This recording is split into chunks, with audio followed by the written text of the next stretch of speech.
Welcome to a JamiroFan Talks About episode of the QUAICast Podcast for the Jamly by the Jamly. And here's your host, JamiroFan 2000.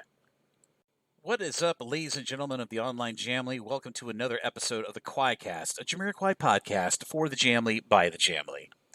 This episode in question will be the first of a pre-existing series that I used to do in video form over on my YouTube channel at the JamiroFan 2000 YouTube channel called JamiroFan Talks About, which of course was my reoccurring discussion series looking at everything concerning band members and of the music of the band Jamiroquai in the past, present, and future of their history. In this first episode of JamiroFan Talks About, I'm going to be looking at the recent release of the 25th anniversary vinyl for Jamiroquai's album, Traveling Without Moving. That album was released on January 21st across the world after having been delayed from a December 10th release due to supply chain issues brought on by the pandemic. But that vinyl release is currently available at all major retailers online, and I do tend on getting my own copy, hopefully here in the last week of January of 2022, to do a full unboxing over on my YouTube channel. So if you have not subscribed or checked out my YouTube channel, be sure to follow the link down below to my YouTube channel so you can stay up to date on all of my latest YouTube content. But as I said, this is JamiroFan Talks About, and I do plan on doing a lot of talking in this episode of JamiroFan Talks About, most notably in regards to the new liner notes that were advertised to be part of this new release from Jamiroquai of their 25th anniversary, a double-colored vinyl reissue of Traveling Without Moving. But the reissue does feature brand new liner notes from JK himself, reflecting back on 25 years of Traveling Without Moving and how much of amazing mainstream breaking this album this was for JK. And I said that there was a great write-up by JK in this release, and some fans of the Jamly were just happy enough to send me some pictures of the liner notes for this Traveling Without Moving 25th anniversary vinyl release. And I thought I'd read to you for the members of the Jamly who weren't able to get a vinyl yet and are wondering what JK is saying in these liner notes. There's a really lovely, lengthy message from JK to the fans within the confines of this vinyl release of Traveling Without Moving. So I thought for the people in the Jamly who do not want to hear this reading of this message from JK from the liner notes of the 25th anniversary final reissue of Traveling Without Moving, you can stop the video here. But for everyone else who want to know what JK is saying in this liner notes, I'll go ahead and say it off verbatim. And I'd like to send a massive thank you to JK of Jamiroquai for all these great liner notes and for reissuing this great album for new and old fans of Jamiroquai to reflect on in their own time. But here he goes. This is the message from JK from the liner notes of the 25th anniversary Traveling Without Moving final reissue. Hi, everybody. So here we are, 25 years on from the release of Traveling Without Moving in 1996. I have to tell you, it feels like another age. Some of my recollections are as clear as yesterday. Yet in the same breath, it can also seem like a blur. Only when I catch obscure performances and interviews from way back then does it all start coming back. What I can remember, though, it was much simpler and easy and less dangerous the world felt as a place. Remember, 9/11 hadn't happened. The internet was still relatively a new thing that can hardly be taken hold, and you brought your trainers into a shop, not had them sent to you in a box 6 times too big for them. Alas, as we speed through the galaxy at 30 kilometers a second, or 67,000 miles per hour, on a unique planet, a planet most definitely not like any other, for millions, if not billions, of light years, I feel nothing has really changed for the better. The world is different now. Scary military AI machines, crackpot multi-billionaires, a world that seems to be run by giant tech and media companies. I'm not sure how much this is going forward. It seems to be going backwards in a lot of senses.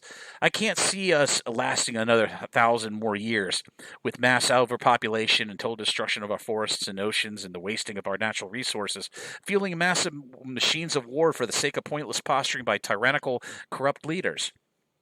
And we must stop taking vast swaths of forest to make nutritionless junk to be eaten out of a polystyrene box.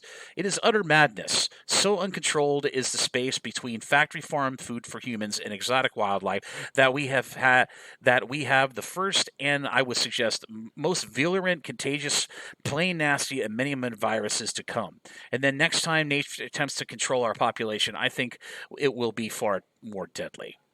If we can't see and take heed of the numbers, for example, 1,000 or so mountain gorillas left, even 7,000, 900 million human beings on this big sphere, then we must be mad, blind, or stupid. I think it's probably all three. I sometimes try to put this all in perspective, but just going through some of the facts about our existence. Our galaxy is just one of trillions of others. It is 100,000 light years across. To travel 1 light year is to move 186,000 miles per second for a whole year. Our sun is 93 million years away.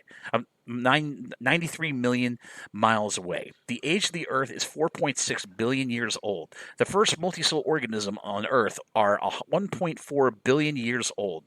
The first diversification of life in the sea was 570 million years ago. The first amphibians were 350 million years ago. The first mass extinction was 248 million years ago. Then another at 213 million years, another at 144 million years, and then the end of the dinosaur period 65 million years ago due to an asteroid impact. Primates arrived 60 million years ago, and animals and creatures we would be reasonably familiar with between 55 to 25 million years ago. Hominids 15 million years ago, and man, pretty much as we see ourselves today, 3 million years ago. The first complex civilizations about 5,000 years ago. The first industrial revolution 250 years ago. And the time it takes man to totally screw it all up? Less than 100 years. So whatever happens, however much we want to save of ourselves, humans will be around for a tiny amount of time in the grand scheme of things. Sooner or later, our sheer numbers or our series of catastrophic eruptions or asteroid impact, will finish us all, or most of us. No one will know we were ever here. In the end, we are most definitely all just traveling without moving. However, we have to have the faith in the good of all of us and try to somehow try to stop creating a mess in the world. I think if we educate our children in a wholesome and sensible manner, then they might just be able to turn it around. I really hope, especially for their sake. I'd also like to mention Toby. Every time I watch an old performance and see him on keyboard, I find myself looking at the phone to say hi, but then I realize he's not here. It's a very strange thing. I can't get used to it. I do know, however, his family is doing well and the children have turned into fine young people. That is a blessing. I miss him a lot. I'd also like to thank all the people who contributed to the album. It was great fun, most of the time. And I miss playing for all of you super fans, who have carried me all this way and given me so much joy and opportunity. I know I will see you again, and we will rock together once more, at long last.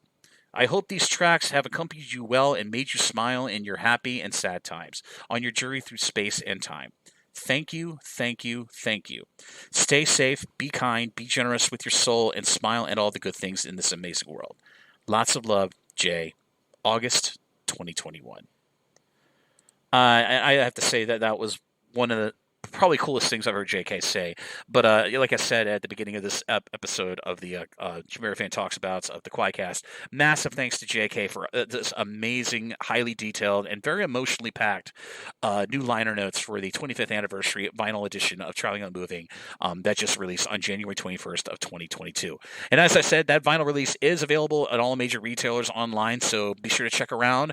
And if you can't get the vinyl through that means, be sure to check out eBay and Discogs.com.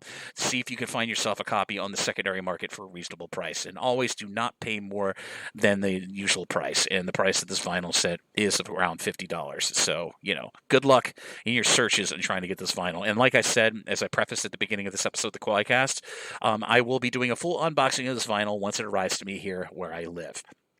But if you'd like to see a picture of this message from JK from the liner notes of the 25th anniversary of Traveling Out Moving vinyl release, I'll be sure to put a link to that picture of this message from JK that I just read verbatim in this episode of the QUAICast down below in the description area of this episode of the QUAICast. As always, this is JamiroFan 2000. I hope you enjoyed this first episode of hopefully a series of episodes where I'd look at a conversational and discussionary look at the past, present, and future of Jamiroquai and their now over 30 years of music making and influence in the music industry. And I look forward to bringing you more content on this series very, very soon. And I hope you enjoyed this episode. And as always, this is JamiroFan 2000, and I'll see you again really soon with much more Jamiroquai-related content here on the QUAICast. Bye-bye, everybody, and take care.